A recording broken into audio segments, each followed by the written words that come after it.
columna y baluarte de la verdad, edificando con sana doctrina a la Iglesia de Cristo.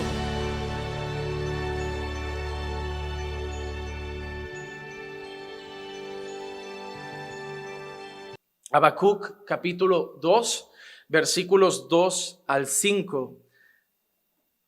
Y dice así la palabra del Señor.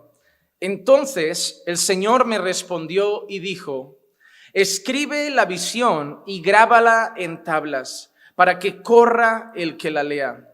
Porque es aún visión para el tiempo señalado. Se apresura hacia el fin y no defraudará. Aunque tarde, espérala, porque ciertamente vendrá y no tardará. He aquí, el orgulloso, en él su alma no es recta, mas el justo por la fe vivirá. Además, el vino traiciona al hombre arrogante, de modo que no se queda en casa, porque ensancha su garganta como el Seol y es como la muerte, que nunca se sacia, reúne para sí todas las naciones y recoge para sí a todos los pueblos. Padre, queremos presentarnos ante ti con todo temor y reverencia. Queremos, Señor, rendir nuestros corazones ahora ante ti para poder escuchar tu palabra. Queremos, Señor, recordar que el mismo que estaba hablando a Moisés a través de la zarza ardiente y le dijo: quítate el calzado de tus pies porque la tierra que pisas, tierra santa es el mismo que está hoy aquí con nosotros. Y yo sé, Padre, que así como hablaste con Moisés, hoy sigues hablando a través de tu palabra. Por eso, Señor, queremos abrir nuestros corazones a tu palabra. Queremos, Señor, poder atesorarla, poder aprender. Te pido que puedas usarme para edificar a tu pueblo. Yo soy torpe, Señor, yo soy limitado. Yo soy todavía, Señor, solamente un aprendiz en esto de predicar. Pero, Señor, por tu gracia tú usas a los torpes. Por tu gracia tú usas a los que están aprendiendo. Por tu gracia tú usas a los que todavía no saben mucho, pero que buscan fielmente tu palabra, la estudian y la escudriñan, como he podido hacer esta semana para buscar en ti el mensaje para tu pueblo. Tú sabes que esta semana estudiaba este pasaje, Señor, con el único deseo de que me usaras para hablar a tu iglesia. Y es lo que yo te pido. Habla a través de mi vida con cada uno de ellos. Edifícanos, enséñanos, Señor, instrúyenos. Y si alguien tiene su corazón endurecido, Señor, golpéalo con fuerza. Porque eres tú, Señor, el que atraviesa los corazones con la espada de la palabra. Obra, Señor, en medio de nosotros, te lo pido, en el nombre de Jesús. Amén, amén y amén. Hermanos, hoy entramos ya en la respuesta del Señor a la oración o a las palabras de Habacuc previas. El último tema que tratamos, la última enseñanza, terminó con el versículo 1 del capítulo 2, donde Habacuc decía: bueno, ahora yo me quedaré en mi puesto y estaré esperando la reprensión del Señor. Como dijimos, Habacuc es un libro que es un diálogo constante. Habacuc habla, Dios responde. Habacuc vuelve a hablar, Dios vuelve a responder. A lo largo de este capítulo hemos podido ver cómo el Señor es soberano. Hemos podido ver al principio cómo Habacuc presentaba sus quejas y su dolor, diciéndole al Señor: ¿hasta cuándo? ¿Hasta cuándo vas a permitir que impere la maldad? ¿Hasta cuándo vas a permitir que el impío siga caminando a sus anchas y siga pisoteando tu ley? ¿Hasta cuándo vas a permitir que todo esto que está pasando siga sucediendo? Todo este odio, toda esta iniquidad, todo este pecado. A lo que el Señor respondió a Habacuc y le dijo: está bien, Habacuc, lo voy a resolver. Voy a usar a los caldeos. Voy a tomar una nación pagana, la voy a traer contra vosotros para que os invadan.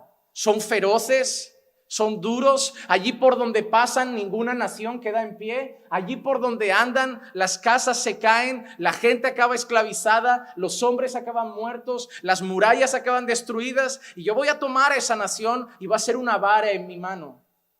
La voy a usar para castigaros, porque todo lo que está pasando es porque me habéis dado la espalda. Todo lo que está pasando es porque habéis pecado contra el Señor. Todo lo que está pasando es porque teníais mi ley, pero habéis vivido bajo la vuestra. Todo lo que está pasando es porque teníais mi palabra y no la habéis obedecido. Y así como el Señor en el Antiguo Testamento dictaminó unas bendiciones para el pueblo si obedecían su ley, también habían unas maldiciones. En el libro de Deuteronomio encontramos eso.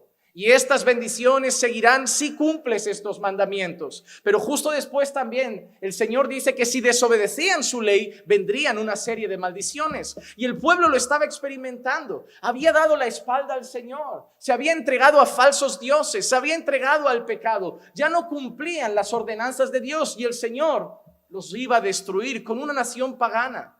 El Señor usa los medios que quiere para hacer lo que quiere. Y muchas veces pudimos ver también como cuando el pueblo de Dios peca, como un padre cuando su hijo lo hace mal, no lo pasa por alto. El Señor disciplina a su pueblo. Y Habacuc sabía que lo que estaba ahora pasando, la opresión de los caldeos, la furia de esa nación pagana, era el reflejo de la reprensión del Señor. De la reprensión del Señor. A veces tenemos la mala costumbre de que cuando pasamos por momentos malos en nuestra vida creemos que es el enemigo, creemos que son tribulaciones. Hermanos, ¿te has preguntado alguna vez si las cosas malas que experimentas en la vida a veces son reprensión del Señor? ¿Te has analizado para ver, caminas tan bien como para estar seguro de que no es un castigo de Dios? Si tú eres hijo de Dios, tú sabes que el Señor no te va a condenar a la eternidad de fuego. Pero el Señor te va a disciplinar, va a trabajar contigo y va a hacer lo que sea necesario para formar tu carácter a la imagen de Cristo. Lo que el Señor estaba haciendo con los caldeos era dar como un latigazo a su pueblo para que el pueblo se diera cuenta de lo que había pasado y volviera humillado al Señor. Pero Habacuc tenía una certeza, una palabra que era preciosa. Habacuc en medio de todo dice, pero no moriremos. No moriremos, porque Habacuc sabía que era una reprensión, sabía que era un castigo, sabía que al final el Señor tendría misericordia. Cuando el pueblo entendiera lo que había hecho, cuando el pueblo se arrepintiera, así como el Señor pudo haber tenido misericordia de los ninivitas, cuando Jonás trajo ese mensaje de destrucción y los ninivitas ayunaron arrepentidos y el Señor tuvo misericordia. Habacuc sabía que ese Dios misericordioso era su Dios y él tenía una confianza. Nos está castigando, nos está disciplinando, esto duele, esto es muy duro, pero no vamos a morir. Esto no es el fin. Y ahí terminaba Habacuc diciendo, bueno, ahora voy a esperar a ver qué dice el Señor, a ver qué me contesta Dios en esta hora. Y ese es el texto de hoy. Es la respuesta del Señor que la semana que viene seguirá. La iba a hacer entera, pero mientras lo preparaba se me complicó, veía el tiempo, digo, la gente tendrá que por lo menos llegar a casa a las 6, así que digo, no, mejor 2 sermones, mejor 2, y así el calor se hace menos duro. Así que hoy veremos una parte de la respuesta del Señor y yo la he separado por secciones y en cada sección veo una enseñanza muy clara y luego traeremos unas conclusiones a nuestras vidas. La primera que veo es que los tiempos son del Señor. Los tiempos son del Señor. Mira lo que dice el versículo 2 y 3. Entonces el Señor me respondió y dijo, escribe la visión y grábala en tablas para que corra el que la lea. Porque es aún visión para el tiempo señalado, se apresura hacia el fin y no defraudará. Aunque tarde, espérala, porque ciertamente vendrá y no tardará. La respuesta que Habacuc recibe del Señor, la respuesta que Habacuc recibe de Dios es, escribe una visión. Dios le da una visión a Habacuc, Dios le muestra algo a Habacuc que le pide que lo escriba en unas tablas y Dios le dice a Habacuc de esta visión, Dios le comenta que es una visión para un tiempo señalado. Habacuc, yo te voy a dar una visión de algo que va a suceder, te voy a dar una visión de algo que va a pasar y es para un tiempo señalado. Dice, ya se apresura el fin y no tardará, aunque tarde, espéralo. Porque ciertamente vendrá y no tardará. Entonces, lo que vemos aquí es que el Señor le entrega una visión a Habacuc, pero le da un recado con esa visión, y es que esa visión es para un tiempo señalado por Dios, y que aunque parezca que tarda, Habacuc la debe esperar, Porque si Dios habla, va a pasar en el tiempo adecuado. Y eso es lo primero que Habacuc tiene que aprender. Y eso es algo que tú y yo tenemos que aprender. Los tiempos son del Señor. Y me hace mucha gracia cuando estoy en el primer grupo escuchando al pastor Marcos y veo que está diciendo una serie de cosas que parece que se ha ido a mi casa, ha leído mis notas o que nos hemos llamado en plan, Juanma, ¿qué vas a predicar? Y yo esto, pues yo lo mismo, para no variar. Yo estaba escuchando y diciendo, no, desde otro texto, desde otra parte de las Escrituras, pero la base era la misma. Tenemos que aprender a esperar los tiempos del Señor. Tenemos que aprender a esperar los tiempos del Señor. Mira lo que le dice a Habacuc, lo que te doy, Habacuc, esta visión que te estoy mostrando, esto que te estoy enseñando es para un tiempo señalado y aunque parezca que tarde, espérala porque llegará. Oh, hermano, el ejemplo creo que más claro de esto, y luego volvemos al texto, es esas personas desesperadas por casarse, que tienen la certeza de que el Señor tiene un hombre de Dios para su vida, una mujer de Dios para su vida, pero a veces parece que el desespero es tan grande que cogen un atajo y acaban haciendo algo que es peor, que es casarse con quien a lo mejor no querían, porque tenían prisa. Y hay una cosa, el matrimonio es para toda la vida. No basta que después, 2 años después digas, ay, ahora me gusta esa persona, él sí que es de Dios, él sí que es uno. No. El que está en el registro es tu marido para siempre y lo que Dios ha unido no lo separa el hombre. Es que no es bueno. Tú te casaste. Es que parecía creyente. Es que tenías prisa.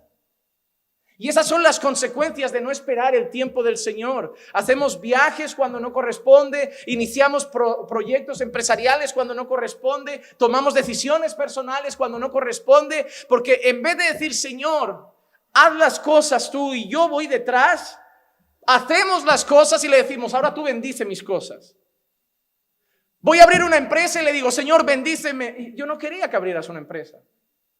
Señor, me meto en esta relación, bendice mi relación. Es que yo no quería esa persona para ti. No buscamos ya la dirección, buscamos la aprobación de Dios. A veces viene gente al despacho de la iglesia, pastor, ¿podemos quedar para pedir consejería? Y yo, claro, pase. Me cuenta algo, mire, pastor, es que he conocido a una persona y yo pienso, bueno, es que es así, digo, es impío. Me preguntará, le diré lo que dice la Escritura, no os unáis en yugo desigual y tomará una buena decisión. Y al final me dice, pero voy a orar para que... Digo, no, en serio, ¿cuál es el consejo? No, le estoy informando para que ore por esto. Digo, no. ¿Has tomado una decisión contraria a la palabra de Dios y quieres que yo vaya contra la palabra de Dios a decir, Señor, yo sé que tu palabra dice que no se unan en yugo desigual, pero la niña quiere ser misionera y así que ora y bendícelo? No, yo no puedo orar contra la palabra. Lo que puedo orar es que te des cuenta cuanto antes que eso no es de Dios y salgas corriendo de esa relación. Eso sí que voy a orar. Voy a ir de rodillas a decir, Señor, abre los ojos a esa muchacha y hazle ver que está desobedeciendo tu palabra, que está yendo contra tu voluntad y que ahora todo parece un cuento de hadas, pero mañana va a vivir un infierno.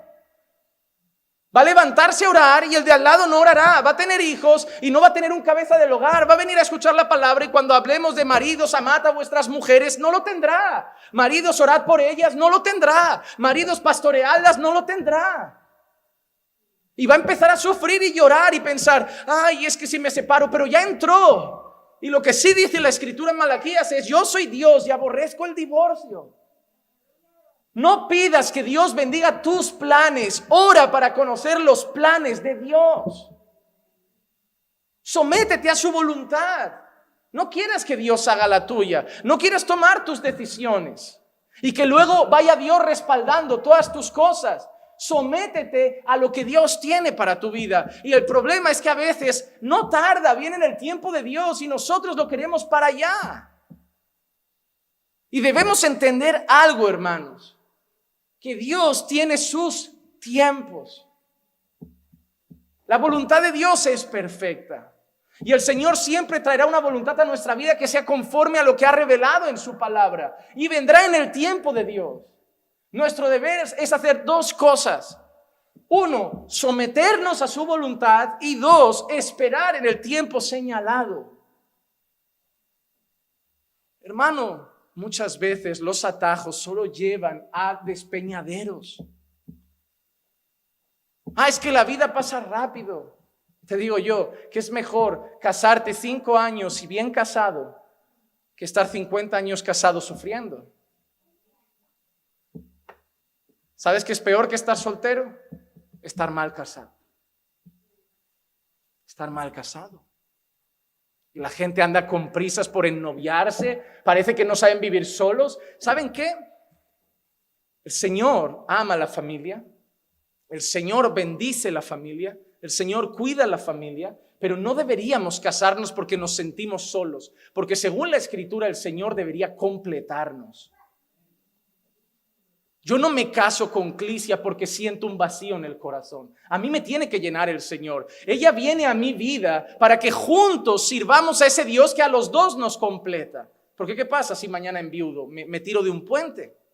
Porque se me ha ido una parte de mi vida. La extrañaré, sufriré, tendré mi tiempo de luto, pero el Señor me sostendrá. Porque el Señor es mi todo. Yo nunca le diré a Clicia, tú eres mi vida. No, mi vida es Cristo. Tú eres mi esposa, yo te amo y voy a estar toda mi vida a tu lado para intentar ser un buen esposo, pero mi vida es Cristo. Ni mi esposa, ni los hijos, ni los papás, mi vida es Cristo. Él es mi todo. Él es el que me completa, Él es el que me llena. Y la gente que no está completa en Cristo corre a buscar en gente y en cosas lo que nunca les va a satisfacer, como aquella mujer que estaba al borde de un pozo y que ya había probado por más de 4 veces y nunca quedaba satisfecha. Así andan algunos, como la samaritana, buscando lo que solo Dios puede dar. Así que lo primero que vemos en esta respuesta del Señor es que le da una visión a Habacuc para un tiempo señalado y le dice algo. Mira lo que le dice: se apresura hacia el fin y no defraudará. Hermanos, Habacuc ve el sufrimiento, ve el dolor, ve lo que está pasando y Dios le dice que en el tiempo señalado el fin va a llegar, el fin va a llegar. Y hermanos, a veces nosotros vemos este mundo, esta tierra, vemos todo lo que está pasando y nuestro corazón sufre y también le pregunta al Señor, Señor, ¿cuánto más durará? ¿Cuánto más durarán estas leyes? ¿Cuánto más dura se pondrá toda esta situación? ¿Cuánto más difícil será ser creyente en medio de nuestra sociedad? Al ritmo que se corrompe en la juventud, al ritmo que se corrompen las familias, con estas nuevas ideologías, con nuestros nuevos modelos de vida y de familia. Señor, ¿hasta cuándo estaremos sufriendo viendo lo que nos envuelve? ¿Hasta cuándo? Pero hay una cosa, hermanos, y es que en breve todo llegará a su fin. Hermano, el creyente sabe algo, esto que está pasando en las calles, el ritmo al que va el mundo, en breve llegará a su fin. Mira lo que dice el Salmo 37, 1 y 2. No te irrites a causa de los malhechores. No te irrites a causa de los malhechores. No tengas envidia de los que practican la iniquidad. ¿Por qué? ¿Por qué no tenemos que tener envidia de los que viven pecando? ¿Por qué no tenemos que tener envidia de los malhechores? ¿Por qué? Porque tú los ves, esos cantantes de reggaetón que es pornografía cantada, ni más ni menos, sus letras es pura. Yo no entiendo cómo el reggaetón debería poner en las canciones para mayores de 18, porque tú ves esas letras. Son una guarrada, son una porquería, hermanos. Yo no entiendo cómo YouTube censura ciertas cosas y ese tipo de contenido y letras no las censuran. Están al alcance de los niños. Y te lo digo en serio, te pongan las que te pongan, solo mueven y lo escuchan niños de 12, 13, 14 años que se ponen a hacer unos bailes sensuales entre ellos. Y ves a niños de 14 años cantándole barbaridades a las muchachas, bailando de manera provocativa y solo viven sexualizados, y por eso los índices de vicio a la pornografía cada año son más bajos en la edad. Hay niños con 10, 11 años viciados a la pornografía. Tú y yo a los 11 jugábamos a canicas.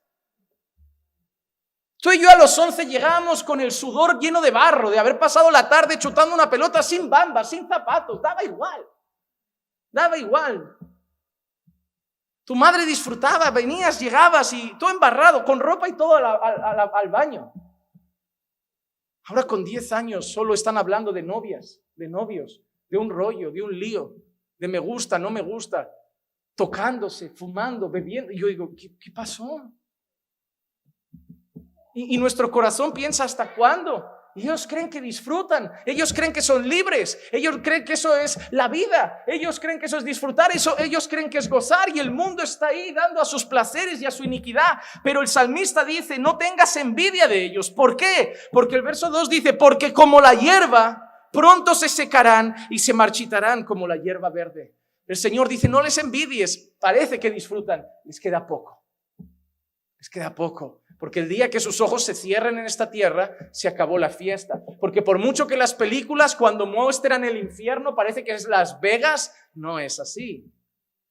Cada vez que hay una película que habla del infierno parece que, yo prefiero el infierno allí con prostitución. No, en el infierno no va a haber prostitución. En el infierno no va a haber adulterio. En el infierno no va a haber la ruleta rusa, la ruleta de Las Vegas, el póker. En el infierno no va a haber vicio, no va a haber alcohol, no va a haber reggaetón. Bueno, igual reggaetón sí.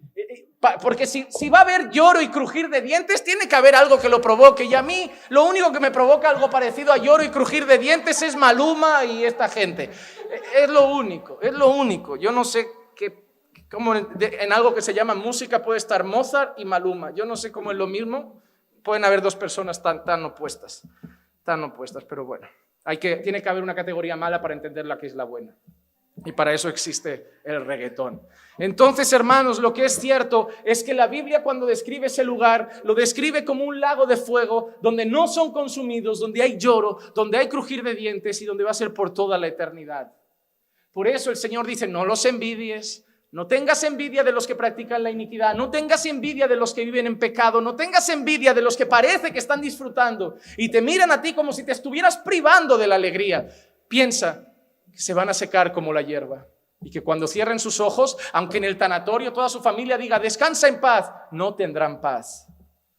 Porque en el tanatorio todos dirán, no, está en un lugar mejor. No lo están. Si no estaban en Cristo, no descansan en paz. Si no estaban en Cristo, no están en un lugar mejor. Si no estaban en Cristo, están en el mismo infierno. Y por eso el salmista dice, no los envidies. No los envidies.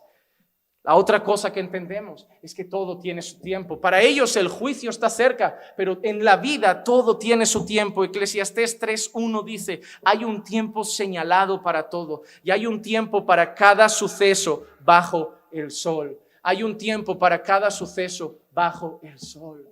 Hermanos, ese texto de Eclesiastés nos enseña que la vida tiene etapas. La vida tiene etapas. Hermanos, no vamos a estar sonriendo siempre. La idea de ven a Cristo porque todo va a ser alegría, no es así. La vida tiene etapas. Hay momentos donde estamos sanos y nos pasa momentos en la vida en que estamos enfermos. Hay momentos donde está todo bien, económicamente bien, la familia bien, de salud bien. Y hay momentos donde cosas se empiezan a torcer, podemos caer en paro. Hay momentos para todo. Hay un tiempo para todo en esta vida. Hay tiempo en que los niños están chiquititos, los estás disfrutando, luego llega la adolescencia, igual no se disfruta tanto. Hay un tiempo para todo y tenemos que pasar por todas las etapas de la vida. Pero el que marca los tiempos es el Señor, hermanos. A lo mejor hoy estás pasando un tiempo quizá de más escasez. Y a lo mejor mañana el Señor trae un tiempo de más necesidad. O al revés, puede ser que estés pasando un momento de abundancia. Y puede ser que mañana venga un momento de más escasez, pero como Pablo tienes que aprender a contentarte en los dos.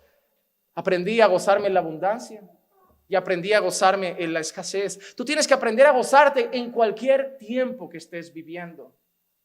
Nos han enseñado que los buenos hay que atesorarlos y los malos hay que reprenderlos. No, hermano, hay que saber vivir en todos. Hay que saber vivir en todos. Cuando te casas, lo ves. En el noviazgo es todo bonito, pero cuando te casas, hay días que vas al hospital a celebrar que un nuevo miembro ha llegado a la familia y hay días que acompañas a tu esposa porque hay que enterrar a un suegro, a una suegra, a un primo, a un hermano. Hay momentos en el matrimonio de lágrimas, hay momentos en el matrimonio de risas, hay momentos de romanticismo, hay momentos duros, de desacuerdos, quizá de discusiones. Y en la vida, en cuanto a lo que Dios tiene para nosotros, todo tiene su tiempo.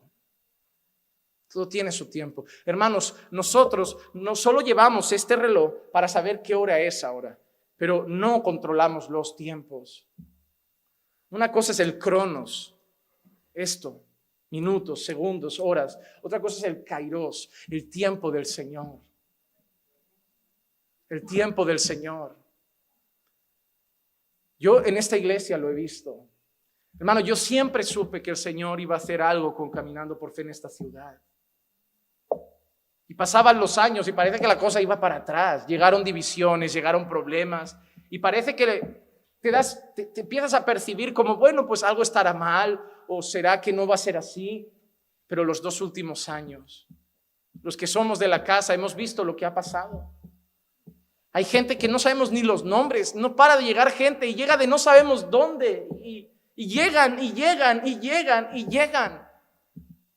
Llegamos aquí no hace ni 4 años, 3 años y medio, éramos aquí 90 personas. Ahora deben haber unas 250 en menos de 4 años. Y no paran de llegar. Ya ha sido en los tiempos del Señor. Hemos predicado la misma palabra, he dado los mismos sermones, pero es en el tiempo del Señor. Quizá el Señor estaba probando nuestra fidelidad, a ver si solo predicas si ves gente o predicas aunque no haya nadie. A ver si predicas igual aunque hayan 12, aunque hayan 120. No sé qué estaría probando el Señor. Quizá nos quería formar el carácter. Quizá nos quería hacer pasar por pruebas y dificultades y divisiones para enseñarnos, para que cuando crezca podamos pastorear con más sabiduría. No sabemos nada de eso, pero sabemos algo. El Señor tenía un tiempo para todo. Y si ese era el tiempo de la prueba, pues fue el tiempo de la prueba. Y si ahora es el tiempo del crecimiento, pues será el tiempo del crecimiento. El que tengamos mañana, no lo sé. Pero lo que sí sé es que son del Señor. Y en todos el Señor estará con nosotros. Seamos 200 o seamos 20, Dios seguirá con su pueblo. Y nosotros seguiremos entendiendo que los tiempos son del Señor. Y Habacuc en esa visión le dice que está hablando de una visión que habla del fin. Del fin. ¿Por qué? Porque el Señor, cuando habla de tiempos, ha marcado un tiempo para salvar y un tiempo también para juzgar. Hermanos, hay un tiempo para salvación. 2 de Corintios capítulo 6, versículo 2.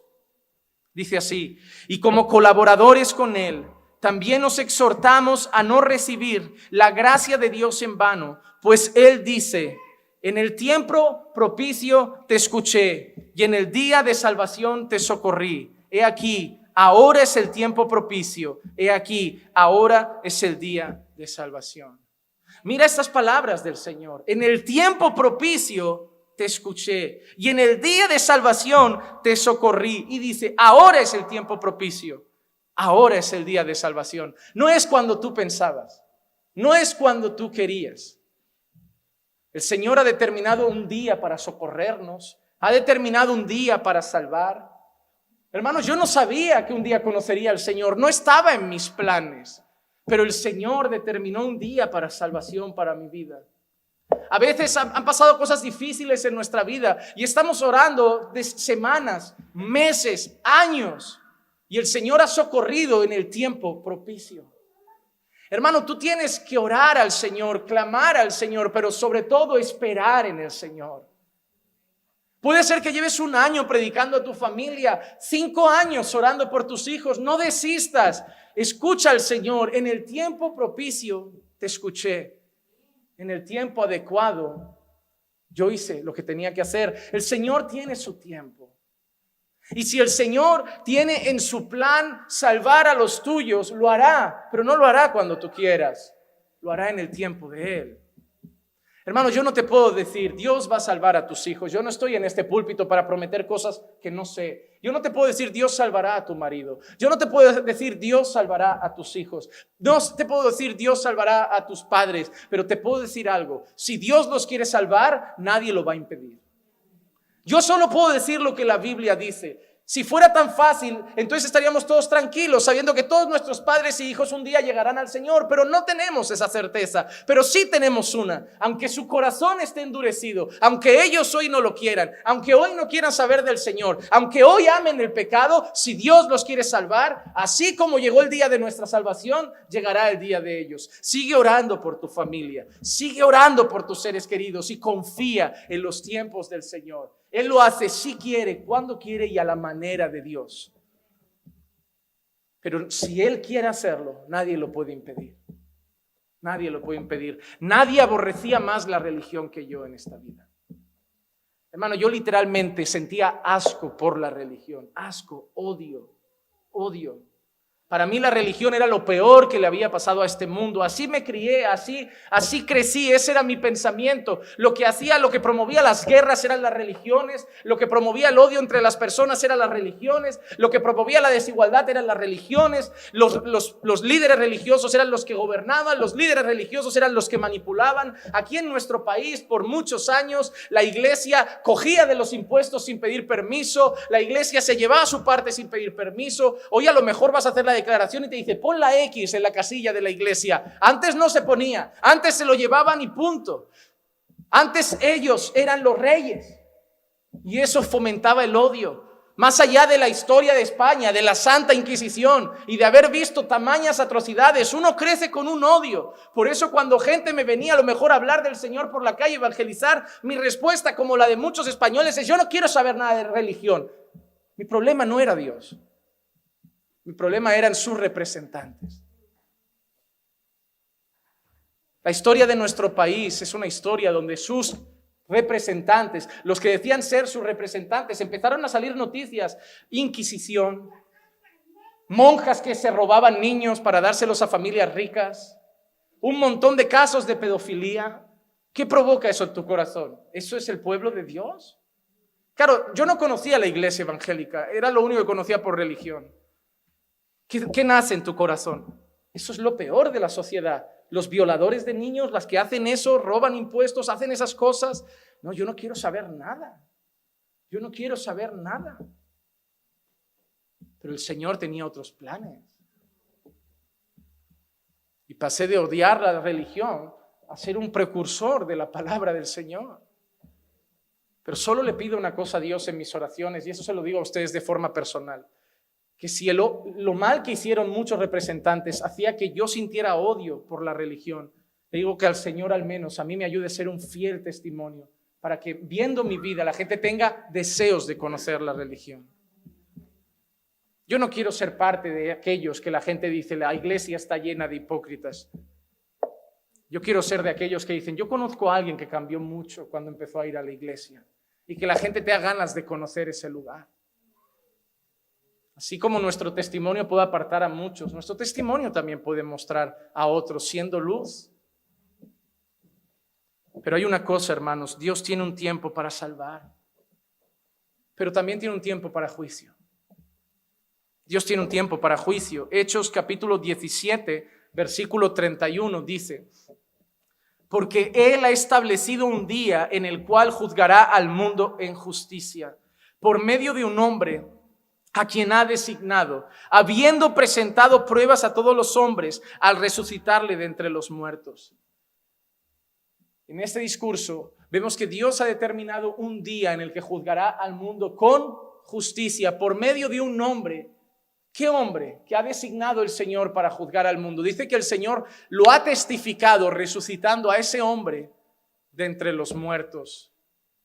Lo que están enseñando en este pasaje es que habrá un día en que Jesús ya no será el que veían en el madero, sino que ahora Jesús vendrá como juez.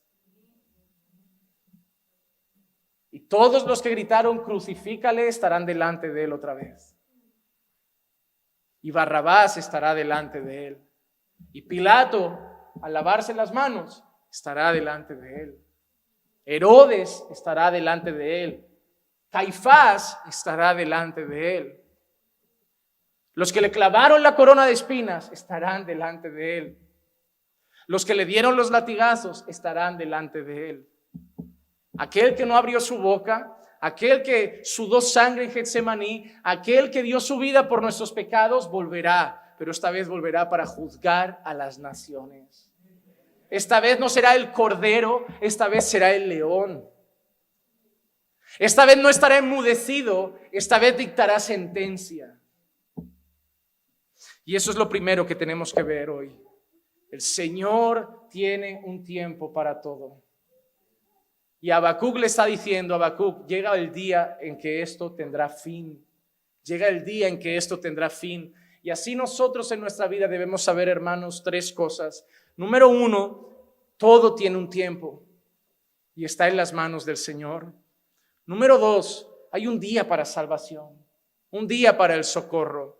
Hermanos, a veces cesamos de orar muy rápido, porque no sé en qué lugar nos han enseñado que si pedimos a los 2 días las cosas pasan, a los 2 días la gente cambia. No, ora por tu marido, ya llevo 6 meses. ¿6 meses?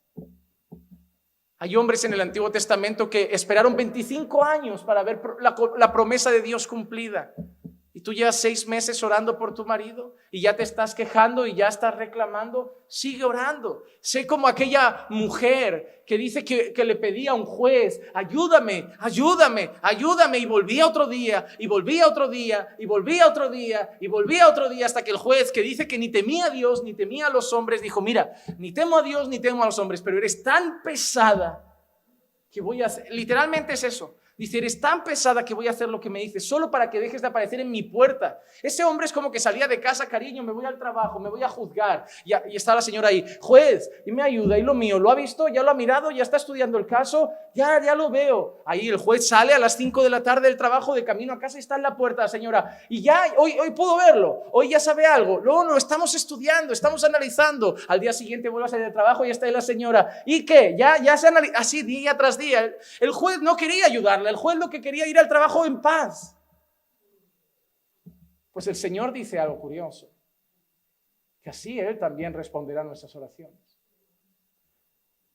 Cuidado con nuestra enseñanza. Si soy pesado, el Señor contesta. Cuidado con esta enseñanza, porque igual la están sacando de contexto. En la misma enseñanza, para que no haya confusión, el Señor Jesús dijo lo que quería enseñar: la necesidad de orar y no desmayar. El Señor Jesús no está enseñando: si sois muy pesados os saldréis con la vuestra. Pues ya está, de mañana y de noche, quiero la lotería, quiero la lotería, quiero la lotería, quiero la lotería. No es la enseñanza. En esa enseñanza lo que el Señor Jesús está diciendo es que no ceséis de orar, porque hay un Dios que escucha. Ese hombre no amaba a esa mujer, pero Dios os ama y atiende vuestras oraciones. Pero hay un tiempo propicio y el Señor contestará conforme a su voluntad y en el tiempo del Señor señalado para eso. Así que en primer lugar debemos entender lo que tiene que entender Habacuc con esa visión, que la visión es para el tiempo señalado por Dios. Segunda cosa que yo veo en esta enseñanza de hoy: la vida del soberbio en contraste con la vida del justo. Y quiero decir una cosa rápida para que nos entendamos. Cuando digo la vida del justo, o me vean referirme al justo, me refiero al creyente. Pero no porque sea justo, sino que muchas veces la Biblia se refiere al creyente como el justo, pero la palabra real es el justificado. Porque justo, dice la Escritura, que no hay nadie, ni siquiera uno. Pero nosotros hemos sido justificados por medio de la fe en Cristo. Entonces, vamos a ver esto en relación a la vida del soberbio y a la vida del justo. El versículo 4, mira que dice: he aquí el orgulloso, en él su alma no es recta, mas el justo por la fe o por su fe vivirá. Ante los ojos del Señor, en esa escena, en esa visión que está dando, hay 2 tipos de personas: el orgulloso y el justo. El que vive de espaldas a Dios y el que vive para Dios. El que vive deshonrando a Dios y el que ama a Dios. El que confía en su brazo y el que confía en el Señor. Son 2 personas diferentes. Hermanos, siempre lo diré. El mundo, los hombres, lo hemos dividido por clases sociales. Hablamos de pobres y de ricos. Hablamos de primer mundo y tercer mundo. Hay gente que dice: yo vengo de un país tercermundista. Eso lo hemos inventado nosotros.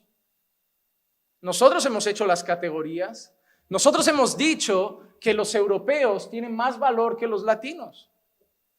Nosotros hemos dicho que Norteamérica tiene más valor que Sudamérica. Nosotros hemos dicho que Rusia tiene más valor que Arabia, que el Congo. Son cosas que hemos hecho nosotros. Nosotros hemos dividido el mundo, los hombres, por distintas categorías conforme a nuestros propios intereses. Según el poder bélico, el poder militar, según el poder económico, según, tú vales más, tú vales menos. Tanto tienes, tanto vales. Pero el Señor no hace eso. El Señor no hace acepción de personas. El Señor solo tiene dos categorías: impíos y justos, su pueblo y el mundo. El Señor no ve más. Cuando el Señor mira aquí abajo, el Señor no ve colores de piel, no ve el idioma en que hablamos. El Señor ve dónde está nuestro corazón. Si estamos en Cristo o si estamos en el mundo. Si estamos en la carne o si estamos en el Espíritu. Si somos hijos de Dios o si somos hijos del diablo. Dios no ve más grupos. Por eso, en este versículo, Habacuc solo ve dos grupos: el orgulloso, que representa al mundo, que su alma ante Dios no es recta, y el justo, que vive por la fe. Por la fe. Vamos a ver algunas cosas de estas. La primera, debemos tener una cosa clara: Dios aborrece y castiga al soberbio. Se habla mucho en los púlpitos de homosexualidad. Se habla mucho en los púlpitos de adulterio. Se habla mucho en los púlpitos de pornografía. Se habla mucho en los púlpitos de esas cosas. Pero si hay un pecado que el Señor menciona constantemente como algo que aborrece severamente, es el orgullo y la soberbia. Y es triste, porque yo escucho gente decir: todos somos orgullosos, y nos quedamos tan panchos. ¿Tú sabes lo que la Biblia dice de los orgullosos? ¿Tú sabes lo que la Biblia dice de aquellos que son soberbios? Hermano, yo no podría quedarme en paz y tranquilo diciendo: todos somos orgullosos.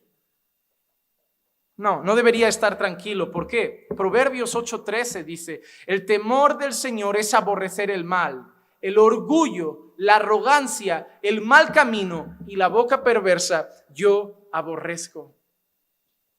Yo no podría estar en paz si yo me siento una persona orgullosa y el Señor dice en su palabra que los aborrece.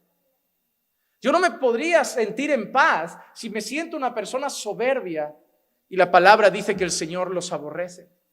Yo no me podría sentir en paz si fuera una persona arrogante, de mal camino, o mi boca fuera perversa y el Señor dice que lo aborrece. Yo estaría temblando, hermanos. Yo estaría temblando. Porque cuando nosotros venimos a Cristo, eso no puede ser parte de nuestra vida.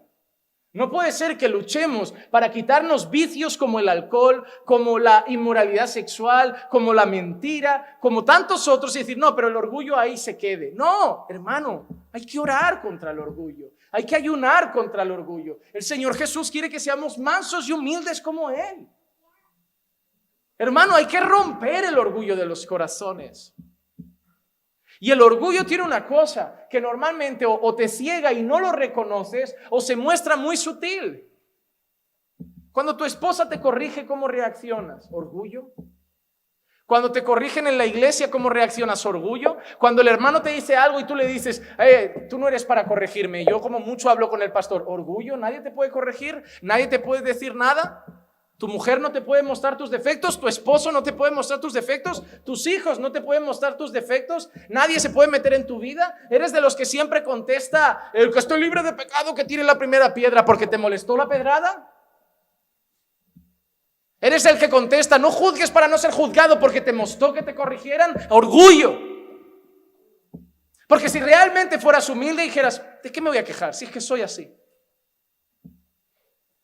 Porque el humilde acepta la corrección, acepta la reprensión, agacha la cabeza. Y te digo la verdad, el humilde al final va a reconocer que me corrijan de lo que me corrijan, seguro que soy peor de lo que ven. Porque solo ven lo que puedo hacer, no saben ni siquiera lo que pienso. Imagínate que supieran todo lo que se me ha pasado por la cabeza a lo largo de mi vida, todo lo que he sentido en mi corazón. Sería mucho más terrible si pasaran por este proyector todos tus pensamientos de los últimos 5 años. Te daría hasta vergüenza, no querrías estar en esta sala. Así que acepta la corrección, porque probablemente seas mucho peor de lo que te estén diciendo. Pero los orgullosos no aceptan la corrección, no aceptan la reprensión, no se someten nunca a una autoridad. La gente orgullosa es impastoreable. En la iglesia hay personas que no se relacionan con los pastores, con sus esposas. ¿Sabes por qué? Porque no aceptan ninguna posición de autoridad. No se sujetan a sus esposos, no se sujetan a sus padres, no se sujetan a los pastores, no se sujetan a nadie, porque son los dueños de su propia vida y siempre pondrán pretextos y excusas, pero el problema es su orgullo. Nadie se mete en mi vida, es la frase y el título de su película. Hoy hemos presentado 3 miembros de la iglesia. Ellos no tienen que ir a ustedes a decir, hermanos, ahora que soy miembro de la iglesia, tienen permiso para meterse en su vida. No tienen permiso, tienen deber. Si hacen algo, son sus hermanos, van a ir y van a decir, hermano, no está bien, esto no agrada al Señor, somos el cuerpo de Cristo, debemos vivir en santidad, hermano, no haga eso. Ha venido aquí, hermano, si entras en una iglesia, si eres parte del cuerpo de Cristo, parte del pueblo de Dios, bienvenido a un sitio donde todos se van a meter en tu vida. Porque tienen la obligación de cuidarte para que andes bien con el Señor. Los que no se meten en tu vida son los que drógate. Mañana pareces muerto, no pasa nada. Qué penita nos dio, parecía buen chico. Los que sí nos metemos en tu vida son los que te vamos a decir, va a destruir tu vida, va a destruir tu matrimonio. No estás bien con el Señor, no te engañes más. Los que te molestan son los que te aman. Son los que te aman. Por eso los jóvenes a quien más odian es a los padres que los corrigen y no a los colegas que les encienden el porro.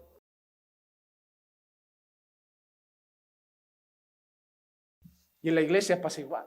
Me hace mucha gracia que los padres quieren que sus hijos se sometan, pero ellos no son ejemplo, a lo mejor ni siquiera con los pastores. Me tienes que obedecer. Dios dice que honres a padre y madre. También dice que obedezcas al pastor y lo pones a parir todos los días de la mesa. O sea, ¿con qué ejemplo me estás predicando? ¿Solo te interesa el versículo que es que se rindan a ti? No tiene mucho sentido. Pero hay gente que es así.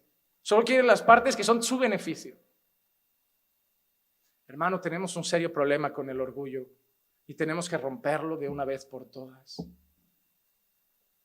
Ay, es que no me llevo bien con ese hermano, no me llevo bien con esa hermana, no me entra. Si no te entra es tu problema, pues lo vas a meter a la fuerza. Porque nuestro deber es amarnos todos, cuidarnos todos, saludarnos todos. Te digo una cosa, si vas a entrar por esa puerta y solo vas a saludar a algunas hermanas, no saludes a ninguna.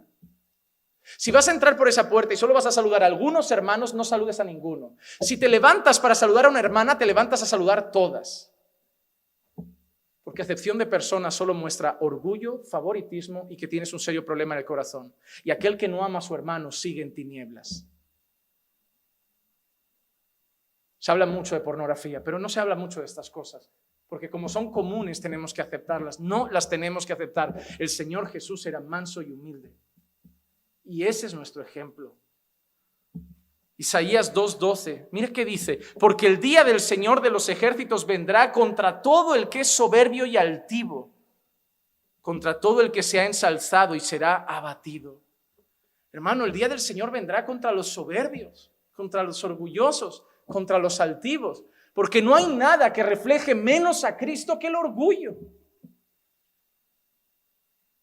Nosotros servimos al que siendo rey se hizo siervo, al que teniendo que extender los pies y decir lavádmelos los 12, lavó los pies de los 12, al que comió con el traidor y lo siguió llamando amigo, al que le decían echas demonios por Belcebú y no se enfadaba. Nosotros servimos a ese rey. ¿Cómo vamos a ser nosotros orgullosos cuando aquel a quien servimos siendo rey acabó en una cruz? No podemos ser orgullosos. Si él lo aguantó todo, ¿qué no aguantaremos nosotros? Cuando el Señor habla a Habacuc, habla del orgulloso, del soberbio, en quien no está bien su alma, y por otro lado habla del justo que vive por la fe. Y esto me hace pensar, hermanos, en una pregunta que nos tenemos que hacer. ¿En quién está tu confianza? ¿De quién depende tu vida? No la teoría es fácil, todos me diréis, del Señor, digo la práctica. Porque a veces los creyentes respondemos las preguntas bien, pero a la práctica no se ve nuestra respuesta. Decimos, yo confío en el Señor, pero vives angustiado, no duermes por las noches, estás afanado. No confías en el Señor, lo dices porque sabes que debe ser así, pero no se ve en tu vida. Porque si realmente confiaras en el Señor, dirías, en paz me acostaré y así mismo dormiré, porque yo puedo vivir confiado. La teoría es muy fácil, hermanos. Es la práctica lo que demuestra. Miren, el problema de las verdades bíblicas que a veces solo se quedan aquí, pero tienen que llegar aquí. El Salmo 20, el versículo 7 dice, algunos confían en carros y otros en caballos, mas nosotros en el nombre del Señor nuestro Dios confiaremos. Habían dos personas para Dios en esta visión que le daba a Habacuc: los soberbios, los arrogantes y el justo que vivía por fe. Unos confiaban en su propio brazo, otros confiaban en el Señor. Cuando Dios habla de los caldeos, dice, su fuerza es su propio Dios. Los caldeos confiaban en su ejército, como los egipcios. ¿Tú te crees que cuando los egipcios ven a salir al pueblo hebreo por allí y saben que hay un mar delante y salen con toda su caballería, no piensan, no tienen nada que hacer? Mira nuestro ejército, mira nuestra potencia militar. A mí me gusta estudiar sobre guerras, no por la sangre, pero por la historia. Y muchas veces una de las cosas más interesantes es que grandes ejércitos han perdido en batallas que pensaban que era una minoría el ejército rival, solo porque el ejército rival tuvo una mejor estrategia. Se sabe de emboscadas y de cosas similares que acabaron con grandes ejércitos. Porque el mayor problema de un ejército es la confianza, la autoconfianza, el creer. Somos grandes, poderosos, no tienen nada que hacer, estemos tranquilos. Hermanos, para el ser humano, el mayor problema en esta vida es la autoconfianza. Es la autoconfianza. Yo sé que el mundo nos grita, confía en ti mismo, pero la Biblia nos grita, confía en el Señor. Hermano, la autoconfianza es lo peor que te va a pasar en esta vida. Es lo peor que te va a pasar en esta vida. No confíes en ti, en tu brazo, en tus fuerzas. Confía en Dios. No, yo cambiaré mi familia, yo cambiaré. No, tú no cambiarás nada. Tú no te cambias ni a ti mismo. Dios puede hacer los cambios. Dios transforma los corazones. Dios restaura los matrimonios. Dios trae a los hijos a la casa. Dios cambia a los esposos y a las esposas. No puedes confiar en ti, hermano. Tú no puedes cambiar ni tu propio corazón. Si Dios no obrara en tu vida, tú seguirías siendo el mismo maleante que eras antes. Si algo ha pasado en ti, no es por ti, es por el Señor. El mundo confía en sus propias fuerzas, en su inteligencia, en su habilidad, en su capacidad, en su poder, en su brazo, en su ejército. Nosotros confiamos en el Señor. Todos conocemos la historia de aquel hombre que reclutó un gran ejército y por el camino el Señor parece que le va quitando a los soldados. No, esto ahora no. Ahora haz esta prueba y quédate solo con este grupo. Ahora haz esta prueba y quédate solo con este grupo. Y al final, pero si somos 4 gatos, como aquel que dice, ¿podrían ir a la sala con el bebé, porfa? Si somos 4 gatos, como aquel que dice, si somos nada y menos. Pero ¿qué pasó al final? Vencieron, porque no estaban confiados en el poder de su ejército. El Señor no quería que confiaran en si eran 200, 300 o 3000. El Señor quería que confiaran en Él, en que la victoria es del Señor. Un día una mujer que el Señor había establecido como jueza se acerca a un hombre y le empieza a decir, mira, ven, el Señor os ha dado a esa nación. No, pero ven con nosotros a pelear. Y ella dice, no, yo no voy. Y ni siquiera tú vas a ganar. La gloria se la va a llevar el Señor. Y el Señor embarra el terreno de una manera que se embarran los carros, se embarran los caballos. Y al final el pueblo de Dios obtiene la victoria para demostrar en todo tiempo que no es el ejército, que es el Señor. Los muros de Jericó no cayeron por el poder del ejército, cayeron por el poder del Señor. Unos confían en carros, otros en caballos, mas el justo confía en el Señor, vive por la fe. Habacuc, habrá 2 personas allá abajo. Va a haber un grupo que va a confiar en sí mismos, los arrogantes, los soberbios, y va a haber otro grupo que va a vivir por la fe, que va a confiar en mí, que va a creer en mí, que va a poner en mí su confianza, en su seguridad. Y lo más hermoso es que esa frase de Habacuc aparece en el Nuevo Testamento en más de una ocasión. Vamos a ver el ejemplo. Romanos 1:17. Pablo está hablando del evangelio. Pablo está hablando del evangelio, porque no me avergüenzo del evangelio, porque es poder de Dios para salvación de todo aquel que cree, del judío primeramente y también del griego. Pablo está hablando del evangelio y dice, porque en el evangelio la justicia de Dios se revela por fe y para fe, como está escrito, y cita a Habacuc, mas el justo por la fe vivirá. Pero no lo hace solo con los romanos, también se lo hace a los Gálatas. Gálatas 3:11. Y que nadie es justificado ante Dios por la ley es evidente, porque el justo vivirá por la fe. Y por eso muchos le siguen otorgando la autoría de Pablo a la carta a los hebreos, porque Pablo es lo que ha mencionado, cita a Habacuc en más de una ocasión, lo ha citado a los romanos, lo ha citado a los Gálatas, pero también en Hebreos dice, Hebreos 10:38, mas mi justo vivirá por la fe, y si retrocede, mi alma no se complacerá en él. El pueblo de Dios vivía por fe en el Antiguo Testamento. La salvación era por fe, por fe. Ninguno se salvó por las obras, ninguno se salvó por la ley, ninguno se salvó por sus méritos, ninguno se salvó por confiar en sí mismo. Fueron salvos por la fe, creyeron en el Redentor que había de venir, creyeron en las obras del Señor, creyeron en la gracia del Señor, creyeron en las misericordias del Señor, creyeron en la promesa del Señor. Así como Abraham creyó, Dios proveerá el cordero, Dios proveerá el sacrificio, Dios proveerá el holocausto. Y él fue con su hijo para arriba, dispuesto a matarlo y sacrificarlo, creyendo en el Señor.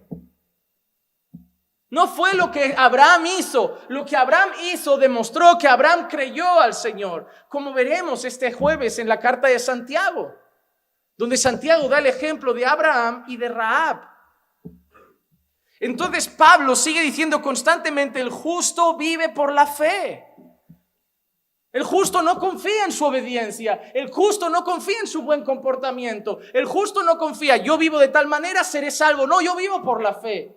Yo sé que soy débil, yo sé que fallo, yo sé que me equivoco, y mi garantía de salvación no es mi mérito, es la fe que tengo en Cristo, en que Él murió y pagó por mis pecados.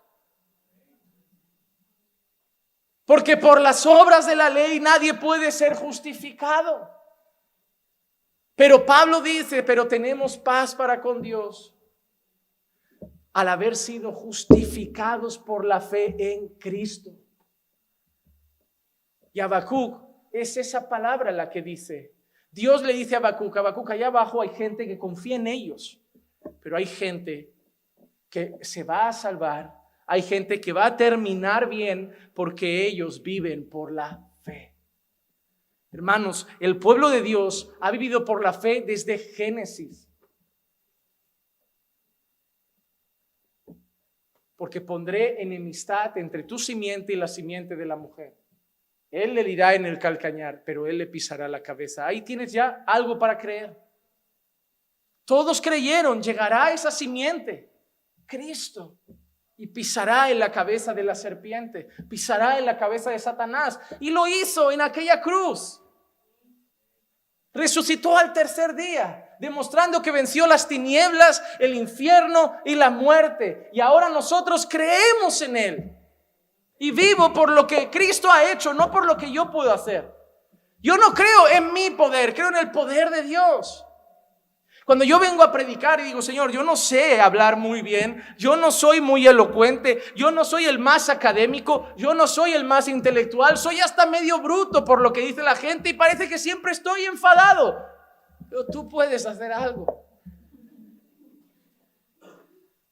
Yo digo, pues si la gente me ve siempre enfadado, serán algo masocas porque vienen constantemente.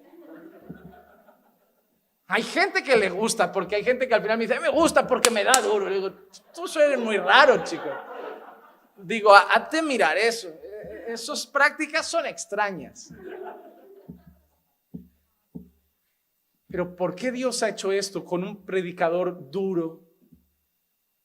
Con un mensaje directo, sin suavizar, llamando pecado al pecado, atacando directamente el orgullo, la soberbia, el corazón, llamando a la gente a la santidad. ¿Y cómo el Señor sigue trayendo? Porque creemos en lo que Él hace, no en nuestra capacidad. Porque si no, yo iría el sábado y diría, ¿sabes qué, Señor? Me voy a sentar, los mejores versículos, los más suaves, los que animen más a la gente, porque así vendrán y haré esto y preparo esto y lo digo de esta manera. No, hermanos, yo preparo mi bosquejo, yo estudio el texto, yo intento buscar entender lo que el Señor quiere decir y lo único que hago es doblar mis rodillas y decir, Señor, ahora úsalo. Y paso más tiempo así que escribiendo.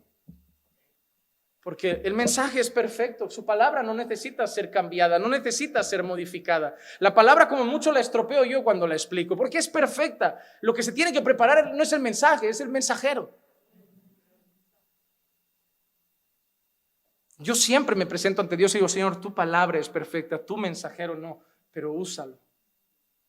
Juan Bautista no era perfecto, Pablo no era perfecto, Moisés no era perfecto y los usaste, puedes usarme a mí también para hablar a tu pueblo. Y el Señor lo hace. Predicamos por fe, congregamos por fe, vivimos por fe, actuamos por fe, caminamos por fe. De ahí nació esta iglesia. Cuando orábamos al Señor, yo lo recuerdo, orando al Señor muchos días. Y yo sé que es algo sin importancia, el nombre, da igual cómo se llame, pero yo oraba al Señor, le digo, Señor, quiero que sea algo que marque nuestra manera de ver la vida, nuestra manera de ser iglesia, de actuar como iglesia, de caminar como iglesia. Y me venían estas palabras. Y había una canción que escuché entonces de un cantante cristiano, pero bueno, la canción es bien bonita. Y la canción se llamaba así. Y recuerdo que en aquel entonces estaba orando y me puse a trabajar. Y de golpe sonó en YouTube, estaba como recomendada y escuché la canción y sonaba eso. Y estaba leyendo Habacuc y sonaba esa canción que se llama Caminando por Fe y todo el rato resonaba eso en mi cabeza, un día y otro día y dije no. Empezaremos la obra por fe, seguiremos levantándola por fe, predicaremos por fe y hasta donde el Señor quiera caminaremos por fe. Y ahí se quedó. Y ahí seguimos. Y así seguimos. Va a ser 10 años ya que caminamos por fe. Porque el justo vive por la fe. Vive por la fe, camina en fe.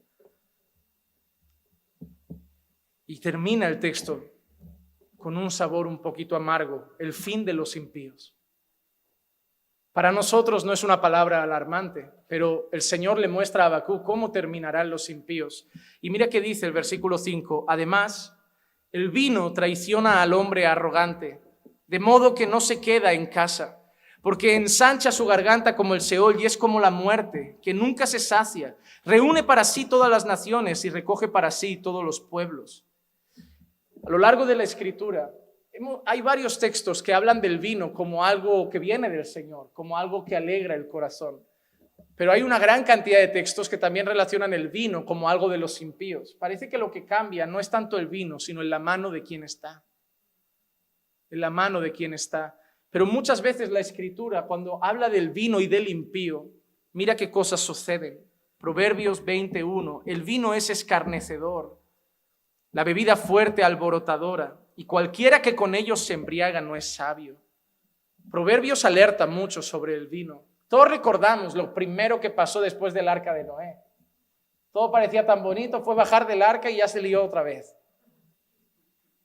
Yo de verdad, yo siempre digo esto y no me lo tomen a mal, pero si yo hubiera sido Dios, yo llamando agua directamente, yo ya no dejo ni que sigan otro día. A la que pasa, pero eso prueba la paciencia de Dios para con nosotros.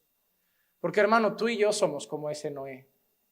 Señor nos saca de unas, parece que nos rescata y ahí tomamos la determinación, no, ahora viviré para el Señor. Pasan un año y otra caída. Si el Señor mandara un diluvio por cada vez que le hemos fallado, hermano, tú y yo estábamos hoy arrugaditos, con la piel arrugada como cuando estás un año en la piscina. Porque es lo que merecíamos.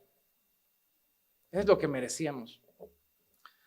Mira lo que le pasó a este rey que le gustaba mucho el vino. Daniel 5, del 1 al 5 dice, el rey Belsasar dio un gran banquete a 1000 de sus nobles y en presencia de los 1000 se puso a beber vino.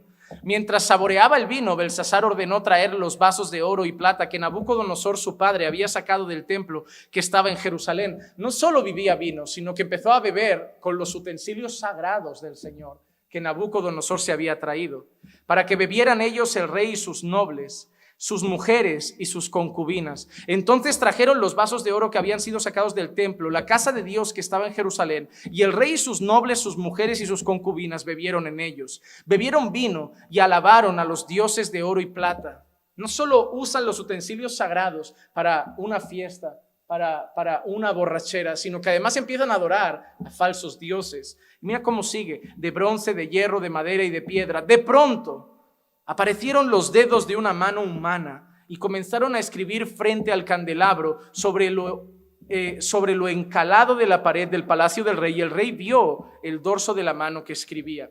Vamos a los versículos 25 al 30 para ver lo que está escrito. Y esta es la inscripción que fue trazada: Mene, Mene, Tekel, Ufarsin. Esta es la interpretación del escrito: Mene, Dios ha contado tu reino y le ha puesto fin. Tekel, has sido pesado en balanza y has sido hallado falto de peso. Peres, tu reino ha sido dividido y entregado a los medos y persas. Entonces Belsasar ordenó que vistieran a Daniel de púrpura y le pusieran un collar de oro al cuello, y que proclamaran acerca de él que él tenía ahora autoridad como tercero en el reino. Aquella misma noche fue asesinado Belsasar, rey de los caldeos, y Darío, el medo, recibió el reino cuando tenía 62 años. Su fiesta acabó bastante trágica. Pero hay una cosa: el Señor le avisó. Tiene que ser impactante estar en una fiesta de borrachera y de golpe unos dedos en la pared diciendo: ya está, hasta aquí llegaste. Y que la misma noche mueras y que el rey se levante. Fue el rey que tomará exactamente la cantidad del reino que Dios había escrito en la pared. ¿Saben por qué uso ese texto? Porque hay un tiempo para juicio. Hermanos, el Señor está con los dedos en la pared escribiendo: ya llega el día. Ya llega el día. Siguen en sus borracheras, siguen en sus bacanales, siguen en su inmoralidad, pero el Señor está escribiendo: ya llega el día. ¿Sabían que esta noche hay gente que va a ir directa al infierno? Todos los días muere gente. Con COVID o sin COVID, todos los días muere gente. Hoy hay gente que su mano está ahí. Hoy hay gente que está en una discoteca y el Señor está escribiendo en la pared: ya está, te he pesado, pero has sido hallado falto de peso. Mañana volverá a escribir en la vida de otra persona. ¿Por qué? Porque es lo que le dice a Habacuc. Le dice a Habacuc: el fin está próximo. La visión que yo te doy, el fin está próximo. Y los que confían en sí mismos, los que se están dando al vino, porque eso es lo que representa, los que están en la fiesta entretenidos, de espaldas a Dios, los del carpe diem, viva el momento y olvidémonos del Señor, su vida está siendo pesada. Porque un día todos comparecerán delante del trono de Dios y todos serán juzgados. Pero nosotros no nos damos al vino. Nosotros no nos damos a la embriaguez. Nosotros bebemos de otra fuente. Juan 7:37. Y ya termino. Y en el último día, el gran día de la fiesta, Jesús, puesto en pie, exclamó en alta voz diciendo: si alguno tiene sed, que venga a mí y beba. ¿Prefieres el vino de los impíos o el agua de Cristo? ¿Vas a confiar en la mano de los hombres o vas a vivir por la fe como el justo? ¿Vas a confiar en tu propia fuerza o vas a descansar en la fuerza del Todopoderoso? ¿Vas a beber de lo que no sacia o vas a beber del agua que nunca más tendrás sed? La decisión es tuya. Solo hay dos grupos de personas: los que confían en carros y el justo que vive por la fe. Los que miran al mundo y sus deleites y los que miran a Cristo. Los que pasarán la eternidad en el infierno y los que pasarán la eternidad en gloria. Pero hay una cosa que está clara: el día llega y el Señor nos pesará a todos en la balanza Algunos irán al lugar donde hay llanto y crujir de dientes. Se han embriagado, están disfrutando, la están pasando bien, ahí estarán un tiempo. Pero la mano está escribiendo como con ese rey. Y muchos cuando estén ante Dios dirán, se te pesó y el peso no dio la talla. Porque nadie está bien ante los ojos de Dios. Pero pastor, a nosotros también nos van a pesar y no daremos la talla. Nosotros no. Pero el justo vive por la fe. Y cuando el Señor escriba nuestra historia, ya no será la nuestra, sino irá. ¿Y por qué Juan Manuel se salva? ¿Y por qué Jaime se salva? ¿Y por qué Efraín se salva? Porque ellos no dan la talla, pero han puesto su fe en Jesús. Y Jesús sí dio la talla. Jesús sí dio la talla. Y por eso nosotros vivimos por fe. Por la fe en el único que sí pudo cumplir y dar la talla. Así que, hermano, deja el vino de este mundo. Deja la arrogancia pasajera de este siglo. Deja de darle la espalda a Dios, porque el fin llega.